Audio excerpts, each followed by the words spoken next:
Kembali di Agus Pagi bersama saya Brema Ratenaya dan rekan saya Yasmin Atania, pemirsa. Putri PJ Gubernur Papua Pegunungan berinisial ABK tewas di kamar kos di kawasan Pawiatan Luhur, Semarang, Jawa Tengah. Dari lokasi kejadian, polisi menyita sejumlah barang bukti, diantaranya minuman keras yang berada di kamar kos.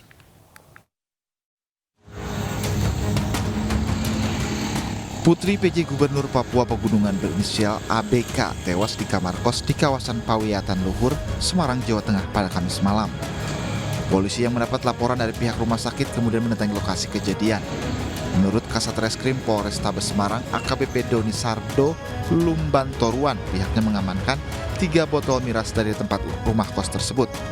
Polisi juga tengah memeriksa 3 orang saksi teman laki-laki korban yang mengantarkan korban ke rumah sakit. Terkait kematian ABK yang dianggap tak wajar, keluarga mendatangi Polrestabes Semarang untuk melaporkan kejadian tersebut ke polisi. Sementara, jenazah Putri Gubernur Papua Pegunungan itu kini tengah dilakukan otopsi di Rumah Sakit Dr. Karyadi Semarang untuk mengetahui penyebab pasti kematian korban. Saat ini sekarang sedang menunggu hasil otopsi lagi, sedang berlangsung otopsi. Otopsi ini per umur berapa? Umur berapa? Korban umur 16 tahun. Itu masih pelajar. Masih pelajar atau gimana? Masih pelajar. Mungkin ini tadi dikunjungin keluarganya. Betul, dari pihak ibunya membuat laporan polisi di sini. Di Petandung laporan. Hasil sementara apa dari Jokowi Mira sampai sekarang. Masih kita periksa dulu, masih kita cek hasil otopsinya nanti apa.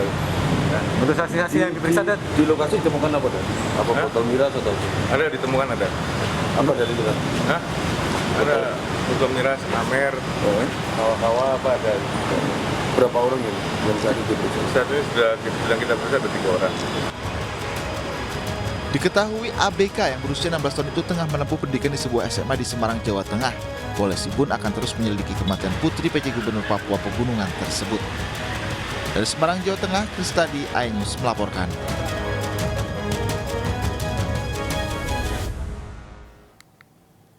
Polisi meringkus 5 pelaku aborsi yang beromset hingga puluhan juta rupiah per hari di Duren Sawit, Jakarta Timur. Para pelaku menggunakan cairan kimia dalam melakukan aksinya.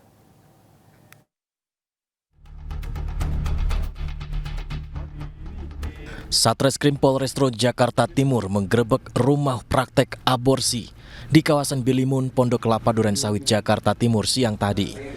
Petugas meringkus 5 orang pelaku dengan sejumlah barang bukti. Para pelaku sudah menjalankan aksinya selama 2 tahun dengan promosi melalui media sosial. Per hari, pelaku meraup keuntungan hingga 25 juta rupiah. Aksi aborsi ini dilakukan menggunakan vakum, bius, cairan kimia, dan obat-obatan khusus. Karena caranya mereka dilarutkan itu janin. Jadi rekan-rekan lihat di situ ada HCl. Jadi kalau janin tersebut sudah keluar, beberapa usianya kalau dibuang itu kan susah. Jadi mereka taruh di ember plastik, dilarutkan di situ. Karena kan jangankan daging atau bagian tubuh manusia, besi saja kalau di HCl itu pasti akan hancur. Jadi dimasukkan dalam HCl, terurai jenazahnya atau jasad bayi tersebut dibuang ke toilet. Guna mempertanggungjawabkan perbuatannya, pelaku dijerat pasal 348 dan 346 KUHP, Undang-Undang Nomor 36 Tahun 2009.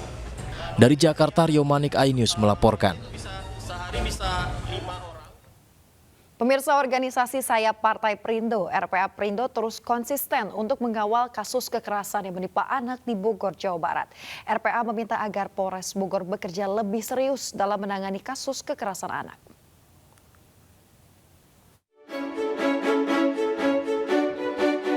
RPA Perindo kembali mendatangi Polres Bogor di Jalan Tegar Beriman, Cibinong, Bogor guna mempertanyakan kasus kekerasan yang menimpa pada anak di Cibinong, Bogor. RPA Perindo kecewa lantaran kinerja Polres Bogor sangat lambat dalam menangani kasus yang terjadi pada bulan Agustus 2022 lalu. Tapi kita harapkan untuk kasus ini terus ada kepastian hukumnya lah. Karena kenapa? Ya karena sudah terlalu lama sehingga hari ini kita ingin berkoordinasi langsung dengan Kapolres atau Kepala Kanit Reskrimnya. Sementara itu, di kesempatan yang berbeda, RPA Perindo menggelar silaturahmi dan santunan kepada anak yatim dan duafa di Asrama Yatim Mizan Amanah Pejompongan Bendungan Hilir, Jakarta Pusat. depan. Semoga silaturahmi daripada relawan perempuan dan anak Partai Perindo dapat terus berlanjut dan kita selalu mendampingi anak-anak Indonesia, memberikan semangat karena mereka adalah penerus-penerus daripada bangsa Indonesia ke depan. Terima kasih banyak mungkin dari Perindo beserta jajarannya. Mudah-mudahan dengan silaturahmi ini semuanya menjadi mudah, menjadi lancar. RPA Perindo berkomitmen terus memberikan bantuan terhadap seluruh elemen masyarakat dan dengan konsistensi diharapkan akan memberikan dampak positif bagi generasi penerus bangsa ini. Tim Liputan iNews melaporkan. Presiden Joko Widodo menunjuk Menko Polhukam Mahfud MD menjadi pelaksana tugas Menkominfo Johnny G. Plate. Sebelum bertolak ke Jepang menghadiri pertemuan bilateral dalam rangkaian KTT G7, Presiden menunjuk Menko Polhukam Mahfud MD menjadi PLT Menkominfo menggantikan Plate. Kejaksaan Agung telah menetapkan Menkominfo Johnny G. Plate sebagai tersangka dugaan korupsi bakti Kemenkominfo. Politikus Partai Nasdem ini menjadi tersangka ke-6 dugaan korupsi pengadaan BTS 4G bakti Kominfo. Jokowi juga yakin Kejagung bekerja secara profesional dan transparan mengusut kasus yang merugikan negara 8,32 triliun rupiah.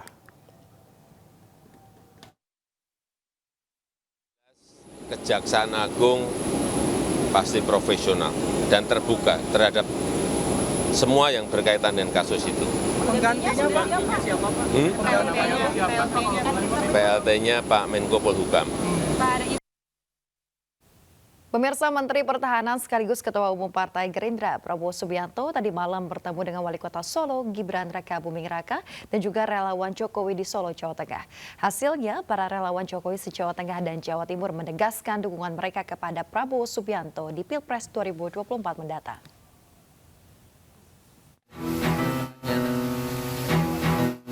Pertemuan empat mata antara Menteri Pertahanan Prabowo Subianto dengan Wali Kota Surakarta berlangsung di Wedangan Semar, Surakarta, Jawa Tengah, Jumat malam. Keduanya tampak berbincang serius sambil menikmati makanan ringan tradisional. Bersama Prabowo dan Gibran, relawan Jokowi juga turut hadir. Kedatangan para relawan Jokowi se-Jawa Tengah dan Jawa Timur ini sebagai bentuk dukungan mereka kepada Ketua Umum Gerindra Prabowo Subianto dalam Pilpres 2024 mendatang. Dalam sambutannya di hadapan para relawan Jokowi dan Gibran, Prabowo siap meneruskan program Presiden Joko Widodo jika nanti terpilih sebagai presiden. Kaget kok demikian dikatakan bahwa saudara-saudara sudah mendukung saya. Saya kira ini tentunya suatu kehormatan yang besar, kehormatan sekaligus suatu tantangan, karena kalau orang mendukung berarti dia mendukung dengan alasan-alasan tertentu. Selanjutnya, Prabowo mengundang para relawan Jokowi dan Gibran yang hadir berkunjung ke Hambalang untuk melakukan pembicaraan lebih intens. Dari Surakarta, Jawa Tengah, Septiantoro, iNews melaporkan. Sandiaga Uno memberikan sinyal kuat akan bergabung ke Partai Persatuan Pembangunan atau P3. Sandi menyebut akan bertemu dengan PLT Ketua Umum P3 Muhammad Mardiono. Usai hengkang dari Partai Gerindra, Sandiaga Uno belum memutuskan partai mana yang akan dituju meski kabar kedekatannya dengan PKS dan P3 terus mencuat. Saat ditemui di Pondok Pesantren Raudatul Tulab, Magelang pada Jumat siang, Sandi menyebut telah berkomunikasi dengan sejumlah partai. Sandi tengah mengatur waktu untuk bertemu dengan PLT Ketua Umum P3 Muhammad Mardiono. Jangan pernah ada di zona aman dan nyaman, harus berani, jangan lupa beradaptasi dan sekali pembicaraan sama para pihak, tapi yang paling intens sama P3 dan ini saya lagi menunggu waktu bertemu dengan Pak Ketua Umum. Insya Allah di dalam waktu beberapa hari ke depan saya akan update.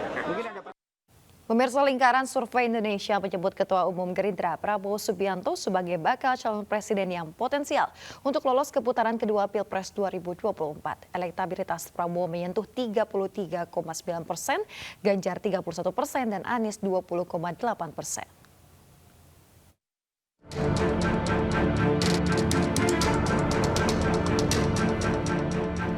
Lembaga Survei Lingkaran Survei Indonesia, Denny JA, merilis survei elektabilitas calon presiden pertama yang lolos ke putaran kedua Pilpres 2024. Survei digelar pada periode 3-14 Mei 2023 di 34 provinsi seluruh Indonesia. Hasilnya, Prabowo Subianto unggul dengan 33,9%, di atas Ganjar yang meraih 31,9% dan Anies Baswedan 20,8%. Peneliti LSI menyebutkan ada sejumlah alasan Prabowo Subianto unggul dalam survei LSI.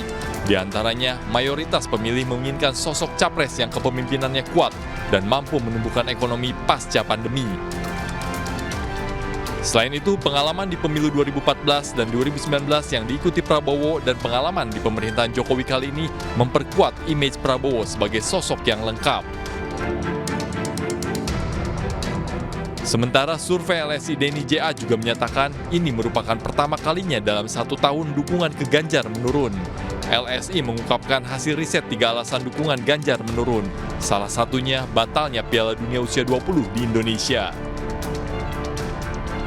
Dalam survei LSI kali ini, elektabilitas mantan Gubernur DKI Jakarta Anies Baswedan menjadi yang paling rendah dibandingkan Prabowo dan Ganjar. Bahkan dalam setahun terakhir, elektabilitas Anies terbilang stagnan dibandingkan kedua pesaing utamanya. Namun berkaca pada Pilgub DKI 2017, LSI menyebut Anies dapat menjadi underdog dan kuda hitam dalam Pilpres 2024 yang tinggal 9 bulan lagi. Tim Liputan iNews melaporkan.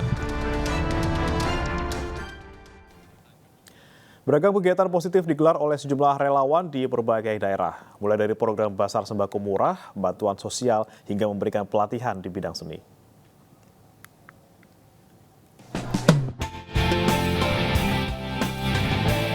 Basar Sembako Murah digelar relawan UMKM Sahabat Sandi di Jalan Kerajaan, Kecamatan Cilamaya Kulon, Karawang, Jawa Barat. Program untuk membantu masyarakat ini berupa paket sembako yang dapat ditebus dengan harga Rp15.000. Paket berisi beras 2 kg, minyak 1 liter, gula pasir 1 kg, dan teh. Sementara itu, Komunitas Sopir Truk Jawa Barat menggelar program bantuan dan borong UMKM di Kecamatan Garut Kota, Kabupaten Garut. KST memberikan bantuan lemari pendingin dan memborong seluruh barang dagangan UMKM makanan. Kegiatan bantuan sosial tersebut untuk memberikan stimulus maupun motivasi bagi warga setempat. Relawan Usbat Ganjar membantu merenovasi tempat wudhu di Musola Al-Mukhlas Adli di Desa Tanjung Sari, Kecamatan Batangkuis, Deli Serdang, Sumatera Utara. Bahan bangunan yang diberikan antaranya semen, pasir, dan keran air agar sarana wudhu lebih layak digunakan. Sebelumnya relawan mengadakan kegiatan halal bihalal dan temu ramah bersama warga setempat. Para pemuda yang tergabung dalam komunitas Sekar Kusir Tulung Agung mendapat pelatihan desain grafis oleh relawan Sri Kandi Ganjar, Jawa Timur. Kegiatan ini untuk menampung bakat dan minat generasi muda, meningkatkan kreativitas di bidang seni rupa. Aplikasi desain grafis yang dipelajari oleh para peserta diharapkan dapat menghasilkan manfaat dalam kegiatan sehari-hari.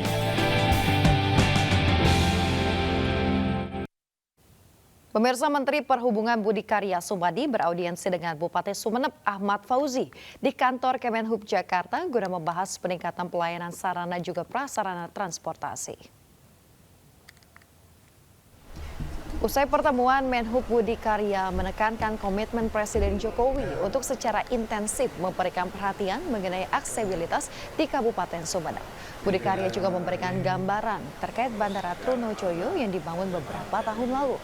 Bupati Sumeneb Ahmad Fauzi berharap pertemuannya dengan Menhub dapat membangkitkan kembali penerbangan komersil dari Bandara Trunojoyo ke Surabaya hingga reaktivasi jalur kereta api. Kasih gambar, inilah Bandara Trunojoyo.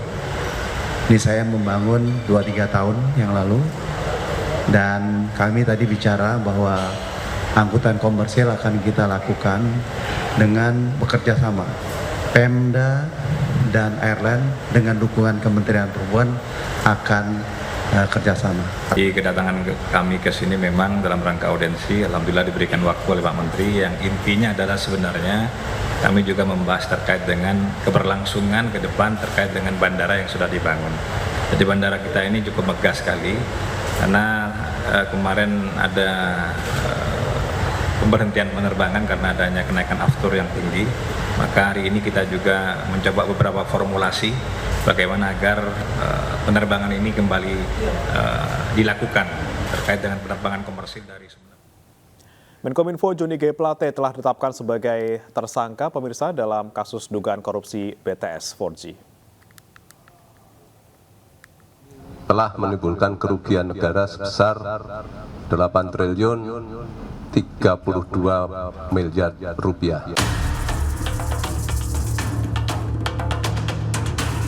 Kasus korupsi yang menjerat Menkominfo Johnny G. Plate menghebohkan publik, terutama terkait angka 8 triliun yang dinilai sangat besar.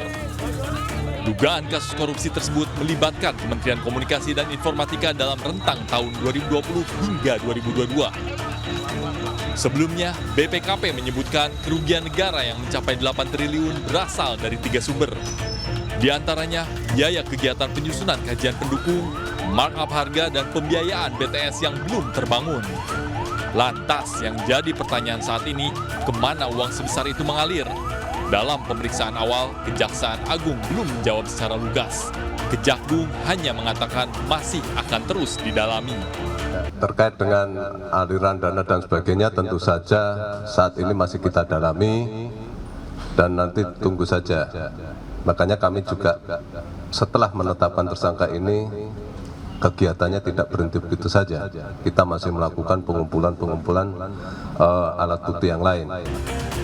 Sementara itu, Ketua Umum Partai Nasdem Surya Paloh menyambut baik rencana Kejaksaan Agung memeriksa aliran dana korupsi pembangunan BTS milik Bakti Kominfo. Surya Paloh bahkan mendorong Kejaksaan Agung membuka aliran dana itu secara transparan. Partai ini menginginkan transparansi yang seutuhnya. Sekali lagi saya katakan, transparansi yang seutuhnya. Periksa seluruh yang kemungkinan. Dari ujung kiri ke ujung kanan, dari barat timur, atas bawah, siapa saja yang terlibat. Periksa juga seluruh unsur yang ada di institusi manapun, termasuk Partai Nasdem ini. Nasdem welcome itu. Angka 8 triliun jelas sangat fantastis. Jika benar semua terbukti, negara diduga mengalami kerugian yang sangat besar atas kasus korupsi terkait pembangunan BTS yang tersebar di berbagai daerah. Publik pun kini berharap kasus ini terbuka selebar-lebarnya, terutama terkait kemana saja aliran dana uang sebesar 8 triliun tersebut. Tim Liputan iNews melaporkan.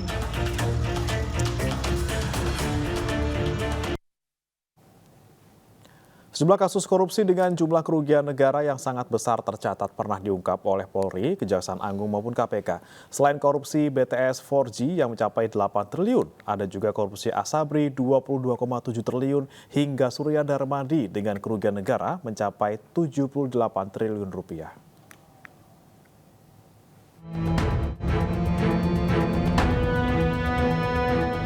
Mega korupsi besar-besaran lambat laun mulai terungkap. Sejumlah kasus korupsi dengan jumlah kerugian negara yang sangat besar tercatat pernah diungkap oleh Polri, Kejaksaan Agung maupun KPK. Tak tanggung-tanggung, total kerugian negara yang dilakukan oknum tak bertanggung jawab nyaris menyaingi dana yang diselewengkan banyak pihak dalam kasus BLBI kala krisis moneter 1998. Adapun korupsi terbesar di Indonesia diantaranya Surya Darmadi yang mencapai 78 triliun rupiah. Bos produsen minyak goreng merek Palma ini terjerat korupsi kegiatan pelaksanaan yang dilakukan PT Duta Palma Group di Indragiri Hulu. Kerugian negara akibat penyalahgunaan izin lokasi dan izin usaha perkebunan.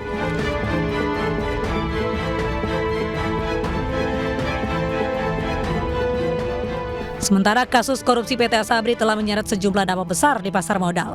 Skandal korupsi ini merugikan negara 23 triliun rupiah. Korupsi yang terjadi berupa pengaturan transaksi investasi saham dan reksadana yang dilakukan jajaran manajemen PT Asabri dengan pihak swasta.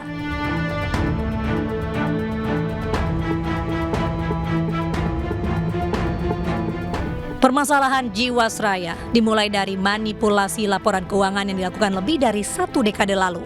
Kerugian negara masing-masing 17 triliun rupiah.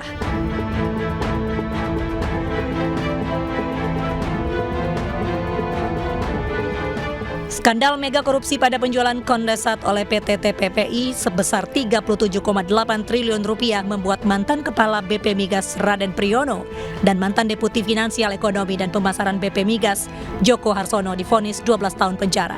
Salah satu terdakwa bahkan menyebut ia hanya melaksanakan perintah Yusuf Kala. Terakhir, kasus korupsi yang menjerat Menkominfo Johnny G. Plate menghebohkan publik, terutama terkait angka 8 triliun rupiah yang dinilai sangat besar. Tim Liputan iNews melaporkan.